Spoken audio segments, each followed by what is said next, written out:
Hello, আসসালামু আলাইকুম। আপনারা সবাই দেখছেন আমাদের গ্রামের ভিউ। আমাদের গ্রাম হলো সাতক্ষীরা জেলা আশুগঞ্জ থানা। আমাদের গ্রামে এটা হলো আমাদের নদী, আমাদের খোলপড়া নদী হলো আমাদের সবচেয়ে বড় নদী। সাগরের পাশে যে সাগরের যেটা দিয়ে যাচ্ছে সেটা হলো খোলপড়া নদী দিয়ে। আমাদের এটা ডাইরেক্ট সাগরের থেকে নিয়ে আসে। এটা হলো আমাদের তিন গাঙের মুখ, আমাদের মেন নদী হলো এদিক দিয়ে আসে।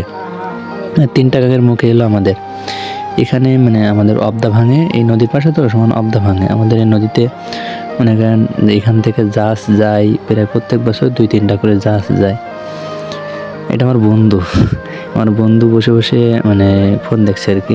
আমাদের চারিপাশে গাছ, আমাদের অবদার কানাতে বিভিন্ন রকম গাছ লাগানো আছে। আর আমাদের গ্রাম থেকে প্রত্যেক বছর মিনিমাম 5 থেকে 7টা করে লঞ্চ বা বোট যায় সাগরে মাছ ধরতে। তাদেরকে বলা হয় আপনার জেলে। হ্যাঁ, ওরা ওখান থেকে মাছ এনে